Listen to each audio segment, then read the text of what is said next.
When Nikos Aganis invited me to entertain the friends at the British school, he imagined that you'd want to hear and I'd want to talk about Corinth. Working at Corinth is often pleasant, but nevertheless it is work, and I thought that the friends would rather see Corinth than hear about it. If that is the case, please lobby the director to organise a date and to set a price which will augment the offers of the Friends Association. My theme this evening is one of my many hobbies, which include gardening, ornithology, collecting stamps, and ancient Sparta.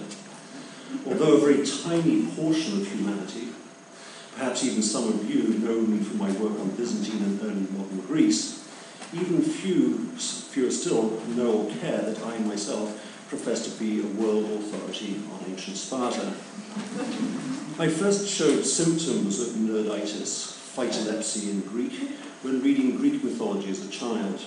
I probably inherited the affliction from my grandfather, an ardent socialist who, as a scholarship boy, studied something called Greats at Oxford. At Balliol, he was a contemporary, but almost certainly not a friend of Julian Huxley and Arnold Toynbee, who belonged to a different social echelon. Unlike Huxley and Toynbee, Grandpa Sanders' contribution to the academic world was small, and whereas their English Wikipedia entries scroll on almost endlessly, his, written in German, amounts to only 2 lines. Among his other very minor and unread anti-imperialist publications, he translated A Life of Tamerlane from the Arabic to highlight the rise of fascism in Britain, Italy, Spain, and Germany. Before he left this world, he gave me his blessing and left me a first edition of Schliebann's Excavations at Troy. At school, my companions and I were divided into houses, tribes, as it were, called Romans, Trojans, Spartans, and Corinthians. I was a Roman, but desperately wanted to be a Spartan or a Corinthian, and through a lifetime of hard work have finally realised this early ambition. I first went to Sparta 37 years ago to excavate the Menelaeum with Hector Catling. Since then I've worked at Ios Stephanos near Scala, the Laconia survey, 2 smaller excavations at the Menelaeum, and the Acropolis excavations. 6 of my university unread publications derive from these experiences, as done the content of my annual field class to Sparta and its environs for the past quarter century.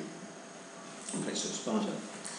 Thucydides famously wrote, "If Sparta were deserted and only its temples and ground plan were left, future generations would never believe that its power matched its reputation."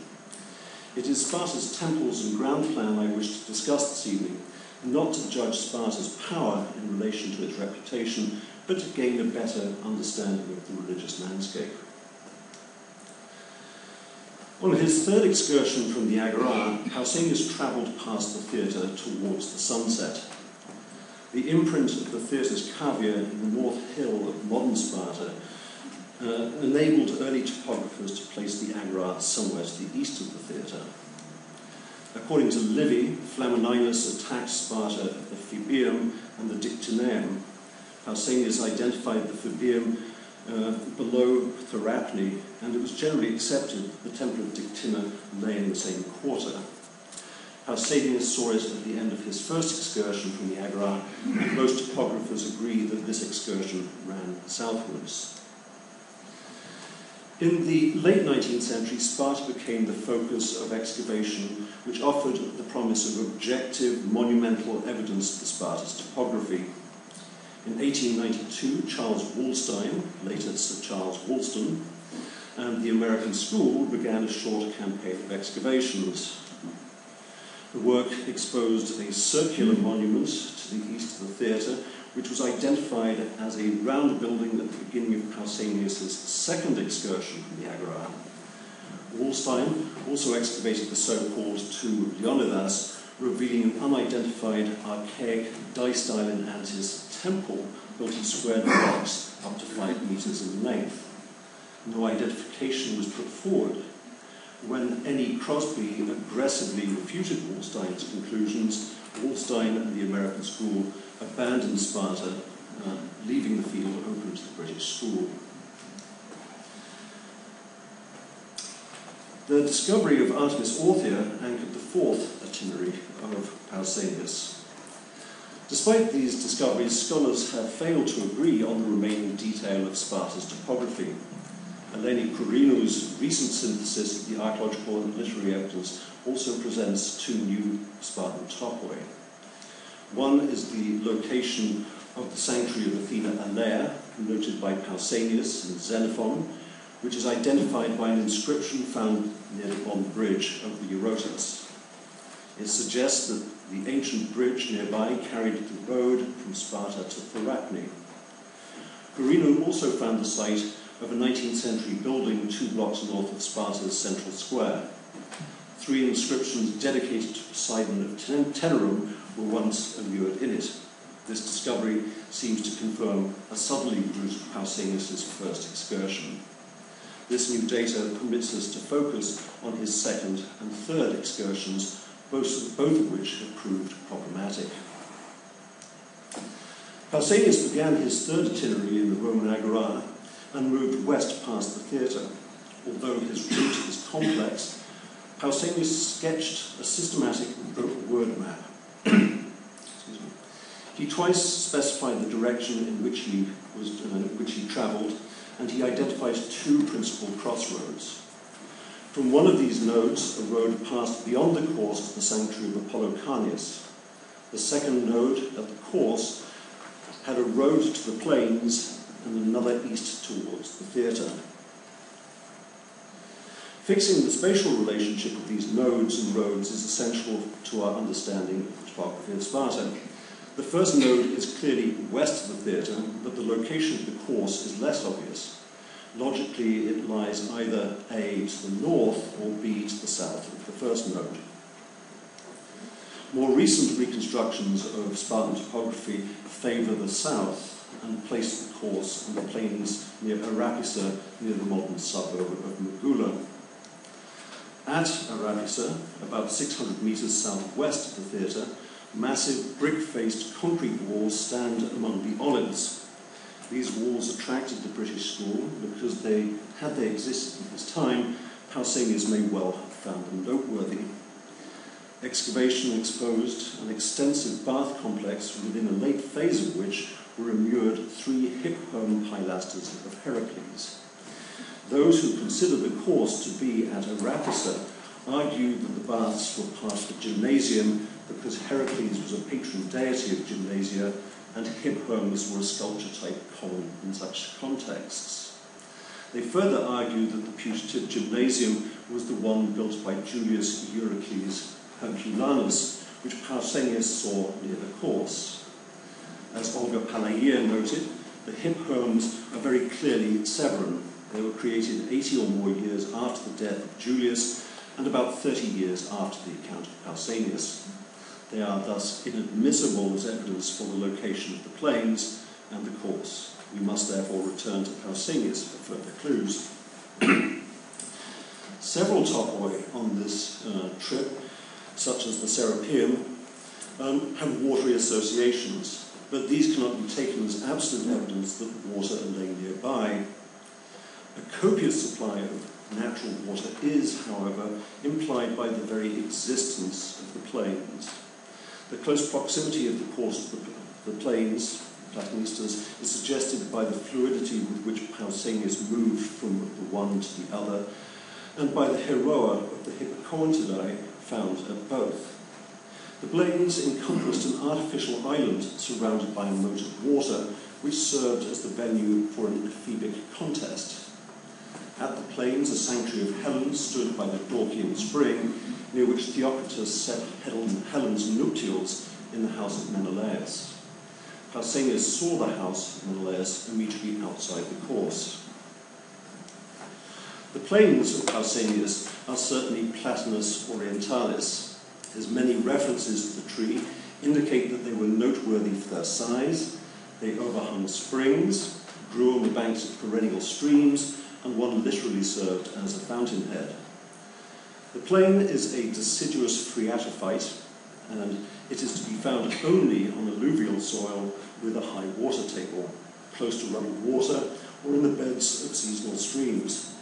Clearly the topos called the plains lay close to water and not in the waterless olive groves of Arapisa. One possible location is the Magula River, which defines the southwest side of modern Sparta. Its distance from the theatre, however, suggests that Pausanias would have had to travel over a kilometre from the first node without seeing anything remarkable. It was also several hundred metres beyond the line of the city walls, whereas Pausanias indicates that the plains were close to or within the walls. The other candidate is the Musga stream, 300 metres northwest of the theatre. The valley is formed like a natural amphitheatre with grassy marl slopes and plane trees growing close to the stream banks. Plausibly, the stream was once dammed with marl clay, where the valley narrows towards the north to create an artificial island. If, as seems likely, this is the location of the plains, then the temple of Apollo Carneus, which lay beyond the course, stood still further north. This bears on the location and identification of Pausanias' second itinerary along another street. For the sake of brevity, I will pass over previous speculations about the course of another street by showing a plan. There is no compelling reason why any of these three hypotheses illustrated should be preferred over another. They meet many of the basic literary criteria, but the huge disparities reveal a flaw in at least two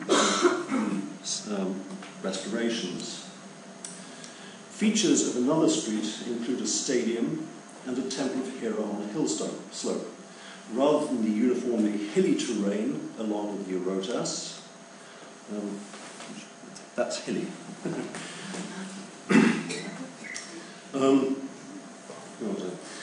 We should be looking for a flat area which ends in a hill.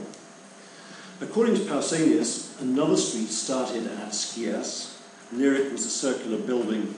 Further along the street, Carneus Voikitas, the son of Europa and Zeus, was worshipped in the house of Creus. Pausanias here was at great pains to emphasize that Carneus was not to be confused with the Carnus of Apollo Carneus. Near the house of Creus was a statue of Aphates. The statue once served as the starting post of the race in which Odysseus won Penelope as a trophy bride. A square with porticos once served as a market. Nearby was an altar of Zeus Ambulios and Athena Ambulias, which stood opposite the temple of Dionysus. The epicenter of this agonistic action may be located with some accuracy. An archaic inscription found reused in a Roman wall 50 metres from the so-called tomb of Leonidas records the dedication of an agalma by Aglatus to Carneus. Aglatus was 8 times victor in the games honouring Athena. Another inscription found nearby honours Tiberius Claudius Brasidas. He was priest of life for life of Carneus Voikitas and Carneus Dromaeus. The location of the dedication commemorating the victories of Aglatus is entirely appropriate near the starting line of the Carnian and Penelopean races. The festival of Athena may also have had a venue close to the altar of Athena and Zeus. Excavations within the city blocks around the tomb of Leonidas have revealed Roman houses. Dionysus is rarely represented in Spartan mosaic pavements, and the 2 extant examples were both found in these houses. Since they are in the immediate vicinity of where the temple of Dionysus seems to have stood, their iconography perhaps refers to the sanctuary. The ultimate test of any topographical reconstruction is excavation, but this is unlikely in the foreseeable future.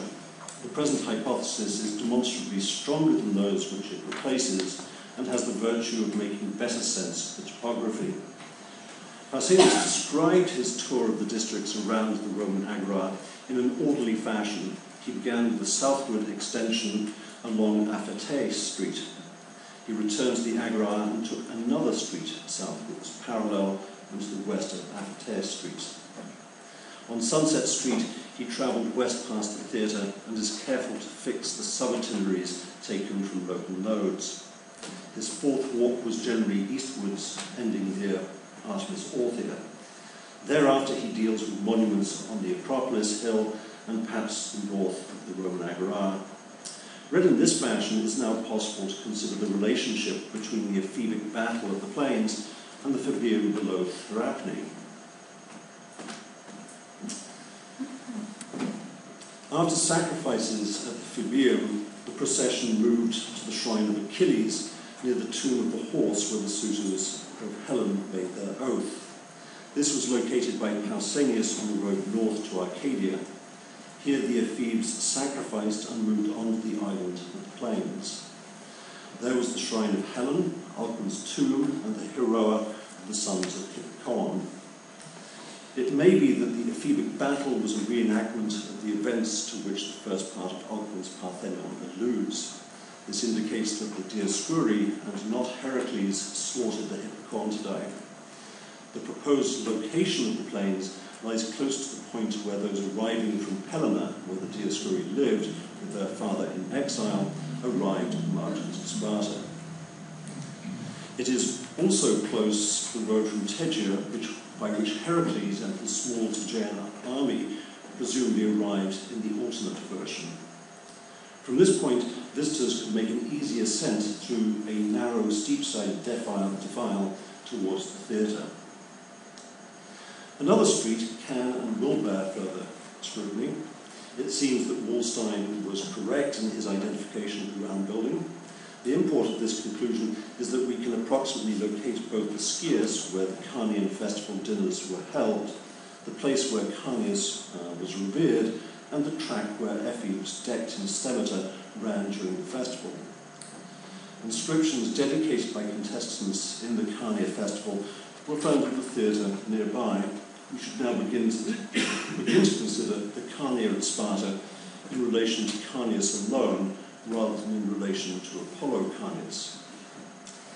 The altar of Zeus and Athena Ambulae, opposite the temple of Dionysus on another street, has always presented a problem. The occurrence of the word Ambuleus is unique and usually read as of council. The prefix am, however, suggests that there may be a more subtle translation. It could be a corruption of ampeleos, of the vine or vineyard, or ambulios may be a compound of ana and bulios, or bolios, in the sense of turning over clods of earth rather than overturning counsel. Ultimately, the word may be a contraction of ama bulios, together with counsel. All three of these solutions, and I prefer the last one, indicate a connection with the temple of Dionysus opposite the altar. Another juxtaposition of Zeus and Athena at Sparta is recorded in Plutarch's Life of Lycurgus. The lawgiver was instructed by Delphi to establish a temple of Zeus Selanios and Athena Selania, to arrange the Spartiates by odes and tribes, and to organize a democratic council of Spartiate citizens between the Nakion and the Babica. My initial reading of Selanios was a compound of Sun and Lanios. I was unaware that Mas proposed this solution in the 19th century. He read Lanos, an old dialectic form of Lithos, and suggested that Zeus and Athena share the stone, in this case an altar. Daniel Ogden was also unaware of Mas and read Zeus and Athena of the hollow. I have proposed that Lanios is the Doric form of Linnaeus. The temple of the great Rhetor may then be one of Zeus and Athena, together with Dionysus, the god of the winepress. If so, surely it is the same monumental assemblage mentioned by Pausanias. In the absence of a better candidate, I would identify the anonymous archaic temple, popularly known as the tomb of Leonidas, as the temple of Zeus, Athena, and Dionysus. A topographical question arising from the Great Rhetor, the identity and location of the Knakion and the Babica, has been problematic since antiquity. Plutarch identified the Babica with Chimaros, a male goat or a winter torrent, and the Knakion with Ineos, perhaps the river Enus, but Aristotle believed that they were a bridge and a river respectively. There may be another solution. Knakion is a male goat, as can both be Carneus and Creus. Babika perhaps refers to Dionysus, whose revellers were called Babictoi. It's possible that Sparta's assembly met between the house of Creus and the temple of Dionysus. This part of Sparta seems to incorporate several important elements: a racetrack, constitutional divinities, a marketplace, and perhaps the ecclesia. Although the Roman agora was east of the theatre, there are clear indications that the archaic and classical agora may have been between the house of Creus and the temple of Dionysus. Having talked about the ground plan of Sparta as preserved in literature, I would like to move on to its temples. Spartan temples hardly inspired architectural historians in the fashion that Athenian temples have. Those which are best known, the Amyclean and Orthia, are odd, poorly preserved, and relatively well published. The remainder form a remarkably coherent group, but tend not even to be identified as temples, except, of course, by Angelos Denevorias. The Great Altar is located about 100 metres southeast of the modern bridge over the river Eurotas. It was excavated by the British School in 1905 and published briefly by Guy Dickens, who identified it as an elongated altar like those at Megalopolis and Epidaurus. He suggested a date before the 2nd century BCE because the monument seemed to have been included within the city wall and thought to have been built by Nabis. The east-west orientation of the structure is suggestive of a temple, and this identification becomes more obvious on closer inspection of the foundations. At the east end, the single reveal stops abruptly on the same block. Just to the south is an untrimmed lifting block box, clearly a ramp or stair once abutted the building. Within the core of the foundations, a line of stones represents the footing of a cross wall. With the preserved remains of an interior cross wall towards the west end, these allow us to reconstruct a long, narrow, apteral, die-style in Antis Doric temple on a high foundation. It has a porch, a cellar, and a back room, which some may want to call an aditon. The dimensions suggest that it may be archaic, but with Sparta and no preserved dating evidence, who can say for sure? The deity to whom the temple was dedicated is unknown, but the inscription published by Eleni Kourinou, found not too far away, suggests it may be a temple of Athena Alea. Pausanias saw this temple before crossing the bridge on his excursions to Menelaean. If so, this is where the youngest Spartiates formed up to prevent the great army of Epaminondas from crossing the Eurotas in 370 BCE. As comparanda, we can cite a very similar building excavated and identified as a temple by Denevorias a few hundred metres to the southwest. Hector Catling's Temple of the Sapient Zeus at Sakona, and the tomb of Leonidas already discussed. Together, these allow us to speculate that the foundations on the Acropolis of Sparta, identified as the temenos of Athena Kalkioikos, may be the foundations of the temple itself. The east-west wall of Athena Kalkioikos is almost exactly the same length as the Great Altar Temple, and at the east and west ends it preserves part of the north walls, which will turn walls. These temples show that there was a Spartan type of temple. In plan, they compare to certain other early temples in Greece and relate closely to archaic temples in southern Italy and especially Sicily. To the southeast of Sparta, on a hill spur running along the east bank of the Eurotas River, is an archaeological site that has been the focus of intense excavations by the British School at Athens. It's been identified as Serapna or Therapne from topographical references made by Pausanias and others. Its principal post-Mycenaean architectural remains are the lower parts of an artificial terrace enclosing a natural tumulus of marl and the now scanty remains of a naos on top. Not only does it look out over the entire Spartan plain, it is also visible from as far away as Mistra and Vafio.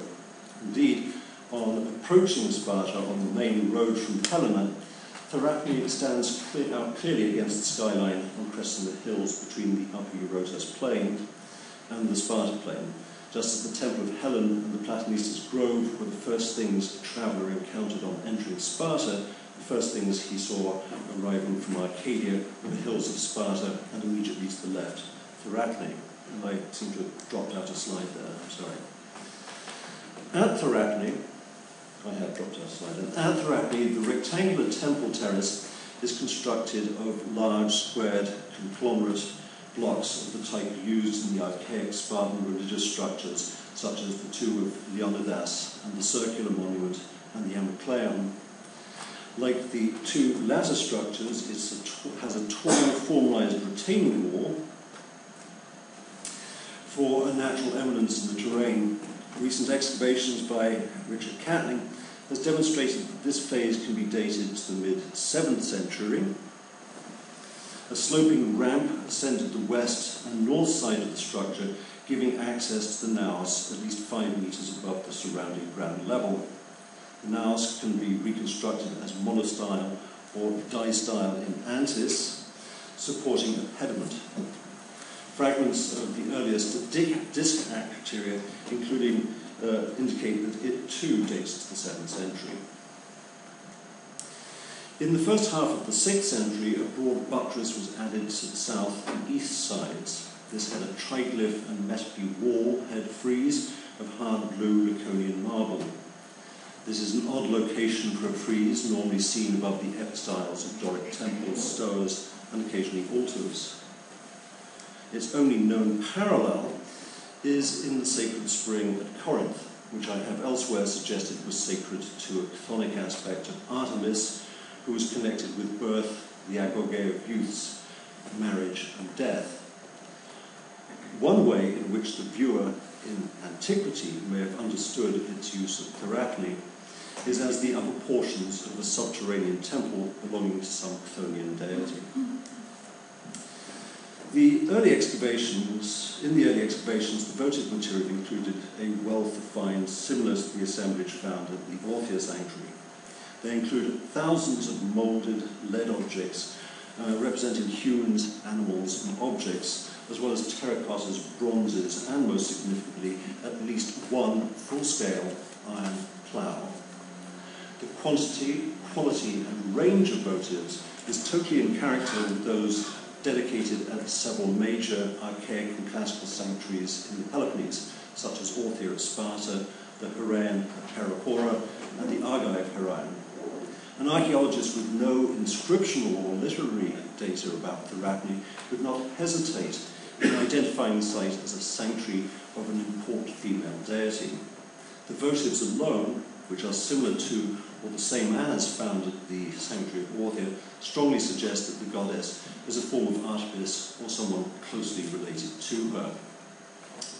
The architecture, dedications, and relationship with Artemis are also very suggestive of the sanctuary, being one of a chthonic deity with powers governing marriage and afterlife.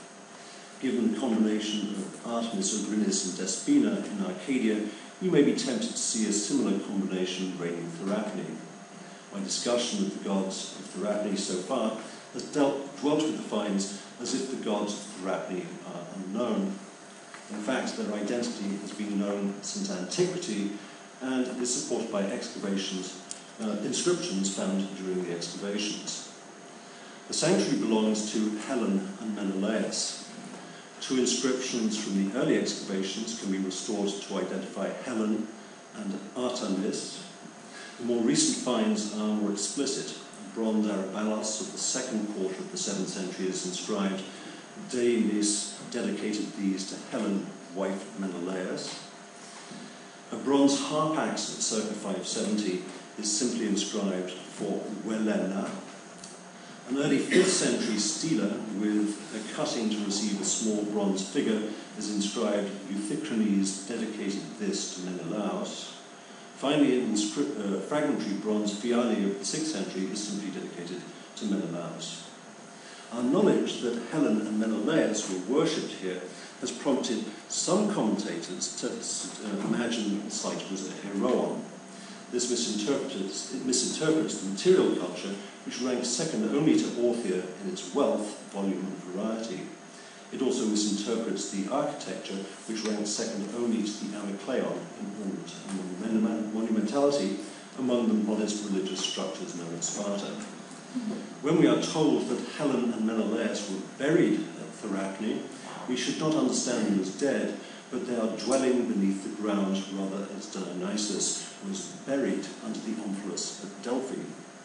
When Isocrates wrote that Helen and Menelaus were worshipped as Spartans, as gods and not as heroes, he did not mean that they were heroes worshipped as if gods, but rather that they were Spartan gods and not heroes as other Greeks considered them. At Sparta, Helen, like the Dioscuri, was everywhere. Pausanias identified a whole district on Leaving Street as the Heleneon, which was also associated with Talthybius, Agamemnon's herald. On the road from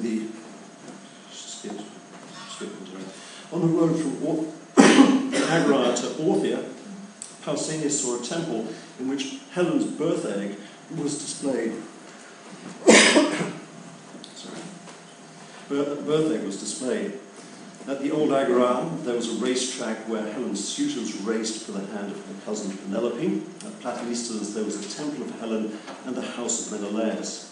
On the road to Arcadia was the tomb of the horse, on the corpse of which Helen's suitors swore their oath. Helen was abducted by Theseus while dancing among the spring flowers near Artemis Orthia. Clearly, the Spartans did not think of Helen as Homer's bitch whore, but he pretty much uses those words, as many of the ancients did, and consequently many physicists still do. Who then was the Spartan Helen? The answer, obviously, is not easy and requires us to set aside our biases and preconceptions. We think of Agamemnon, for example, as being Argive, but he was not. According to the catalogue of ships, he ruled over a territory extending from Agora to Mycenae. Essentially, he was a Corinthian, and it was his worst enemy, Diomedes, who ruled the Argolid. Ambiguously, in Homer, another equally strong tradition is preserved. When Agamemnon returned home with the assistance of Hera, no less, he did not return to Corinthia. He set a course straight for Cape Malea before coming about. He was returning home to Sparta. This is not an isolated oddity, for Herodotus, Stesichorus, Pindar all support this version, and Pausanias actually saw the tomb of Agamemnon at Amyclae. Finds from the site near Amyclae date the earliest cult activity at the Agamemnonion to the 8th century. Although we don't know the Spartan tradition, in the earliest extant account, the Cypria, Helen was the daughter of two gods, Zeus and Nemesis. In this context, we see her adopted parents, Tyndareus and Leda, presenting Helen to her birth mother in the Victory Temple erected to Nemesis next to the temple of Themis at Rhamnus. Nemesis is commonly understood to be merely a concept, but she is also an aspect of Artemis. Thus, at Nemi in central Italy, the image of Artemis Nemesis, or Diana Nemorensis, was believed to have been the very Xoanon brought back by Iphigenia from Tauris. Similarly, the same blood-loving image was held to have returned to Brauron along the coast from Rhamnus in Attica. The Spartans, however, were certain that this Taurian Xoanon of Artemis was the Orthia. Nemesis represented divine law, the path and the upright. Transgressors of these precepts were punished by divine retribution. Nemesis was the implacable righter of wrongs, straightener of the crooked. In Proto-Indo-European, the law was Sisi, and the Sumerians called the god who oversaw the law Nemsisi. The Proto-Indo-Europeans' concept of true way of things, the cosmic order, the divine path, was arta. This word is the root of both orthia and the English words right, as in orthogonal or right-angled, but also order, truth, and straight. It's also closely related to asa, as in Asvins, the Vedic Diaskuri, and it may also be the root of Artemis, Arete, and Retra, but that is far more debatable. At Orthia, the archaic goddess is not the Hellenistic and Roman Parthenos, that is, unmarried but not a virgin Artemis, but an altogether more edgy and violent figure. And they seem to have skipped another one, I'm not sure what's happening. A mistress of animals akin to Cybele, and yet a Kurotropha somehow related to Eleutheria. She is both Artamos, the hacker to pieces, and Artemis, the nurturer. According to Pausanias, the Xoanon of Orthia was discovered in a stand of chaste, Phytus Agonis Castus, by Astrobacus and Alarbechis, the sons of Hybris. Not only sent them insane, but it was the cause of Eris between the Odes of Sparta. The strife was ended with the spilling of human blood. Zeus mated with Artemis Nemesis for a very particular reason. In the relevant passage of the Cypria, Themis and Momus encouraged Zeus to relieve Earth of her excessive population and to end the Golden Age. This excess of population was the byproduct of an inherent problem of divine intelligent design. The gods had created a world of eternal spring populated by humans who were almost immortal. To end the eternal spring and to reduce the human population, Zeus arranged for the marriage of Thetis and for the birth of Helen. This is the marriage of Thetis, by the way. From these, a war between Greeks and barbarians resulted. The Trojan War introduced death and misery into the world and introduced a cycle of seasons that ended eternal spring. The marriage of Thetis to Peleus introduced Eris, who presented the golden apple of discord, and the top image is Thetis, the golden apple discord. The progeny of the marriage was Achilles, an invincible berserk warrior. If his role was to reduce the human population, either directly or indirectly, then logically Helen's role was twofold. Her abduction from Sparta by Paris Alexander was grounds for the war, and her removal ended the eternal spring, introducing a cycle of seasons. By being taken to Troy or to Egypt, Helen was going to the edge of the world where the sun rose, the realm of Hades and the dead. If this is what the Spartans believed, then Orthia was none other than the unnameable Great Mother, elsewhere Demeter, and Helen was her unnameable daughter, elsewhere Persephone, abducted to the land of the dead. Just as Helen's abduction ended the eternal spring and introduced a cycle of seasons, so Helen's return brought back the spring. Some of the language in Homer reinforces this agricultural and chthonic aspect of what Zeus sought to achieve by the Trojan War. When the Greeks went to Troy, they went to a dark place where both Greeks and Trojans died. Their bodies lay like sown men, Sparti, over the fields before the walls of Troy, and the harvest, nostos, was negligible in the same way that those who returned from home in Homer's nostoi were few. When they came home to Arge, they were not coming home to Argos, but to Arge, the bright shining world where the sun warmed their limbs. Like Helen, Helenae, torches which burn bright, like Welena, the name of Therapne, Swelenae are fast-growing shoots. Bright shining Arge also means quick, rushing, and it equally refers to the mother who, in Euripides, rushed out in search of her abducted daughter. And I paraphrase. The mountain mother of the gods rushed forth in search of her lost daughter. Loudly the Bacchic castanet rattled as she sped her chariot yoked to wild beasts to seek the maid. The mother, failing to find her child, in anguish cast herself down, and in her grief she stopped all harvests. Men and beasts died, and no sacrifices were offered to the gods. Thereupon Zeus, to assuage the mother's anger, sent the Graces and Muses to banish the grief from the heart of Deo. Cypris sees the symbols native to that Chthonian land. You wedded sinfully, my child. Mighty are the fawn skin, the sacred thyrsus twined with ivy, the twirling tambourines, the streaming tresses for the revelry of Bromius, and the vigils of the goddess by moonlight. Scholars have long puzzled over the relevance of this apparent reference to Demeter and Dionysus in Euripides' Helena, but I think that Golan's hypothesis is correct. Euripides understood the mountain mother, or Cybele in this case, to be Artemis' nemesis, and the lost daughter to be Helen herself. Rushing about is equally characteristic of divinities with names cognate with Helen. Erinnys and Seranu both shared the theriomorphic changes of Thetis and Nemesis when they were threatened with rape. In Arcadia, Erinnys rushed out to avoid the attentions of Poseidon, and hiding in a herd of horses, grazed in the meadows on the banks of the Alpheus. She changed herself into a mare, Poseidon changed himself into a stallion, and their progeny were Despina and a horse called Arion. In Vedic myth, Seranu leaves Itholion in the bed of her husband, the god Vivasvant, and rushed away in the form of a mare. Vivasvant, pursuing, changed himself into a stallion, and their progeny were the Asvins, who are, unrecognizably in the Greek guise, the Dioscuri.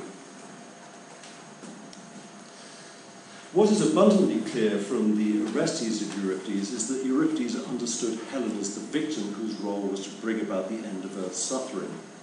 One of Apollo's lines is, "For the gods by means of Helen's loveliness embroiled Troy and Hellas, causing death thereby, that they might lighten Mother Earth of the outrage done her by the increase of men's number." This is echoed in his Electra, in which the Dioscuri declare that Helen has come from Proteus's home, leaving Egypt. She never went to Troy. It was Zeus's wish to stir up war and bloodshed among men, so he sent Helen as Itholion off to Troy. Euripides certainly knew the tradition of Theseus, and that Theseus and Pirithous abducted Helen from Orthia and took her to Aphidna near Rhamnus. He must have known that when the Dioscuri recognized her, Helen was pregnant. When her daughter Iphigenia was born, Helen gave the baby to Agamemnon and Clytemnestra to raise. What a beautiful irony, then, that in his Iphigenia at Aulis, Euripides had Helen's daughter destined to be sacrificed at an altar of Artemis under a plane tree, a tree sacred to both Nemesis and Helen, so that the Greeks could sail to Troy to bring Helen back. It makes complete sense that grandmother Artemis Nemesis rescued Iphigenia and took her to Tauris, and it makes sense that Iphigenia returned with the Zoinon of Artemis to Nemi-Brauron or Sparta. If it is indeed the case that Helen is the name of the daughter of Sparta, much sense is made of the dedication of miniature pomegranates and full-scale iron ploughs at Therapne. It also makes sense of the affinities between the assemblage at Orthia and Therapne. Robert Parker once observed that Demeter and Dionysus were of little or no importance to the Spartans. I think you will understand if I disagree. In the first half of my presentation, I suggested that Dionysus was one of the Spartans' constitutional divinities, along with Apollo, Zeus, and Athena. In the second part of my talk, I've tried to demonstrate that the divine role of Demeter and Kore were played by different figures. I also think that Sparta was not alone in being different. Locri in southern Italy may have also had a similar tradition. If I had more time, I would regale you with just so stories, which spin-offs from these new thoughts on Sparta and Helen. These would be, for instance, Demaratus and Xerxes, Spartan marriage, why Cimon planted the academy with plane trees, and Hengist and Horsa, who are the Dioscuri, basically. Instead, I must leave you with a paraphrasis of Gorgias in defense of Helen. I have tried to end the injustice of opinion against Sparta, and I wish to write a speech which would be in praise of Helen, an entertainment for myself and for my audience. Thank you.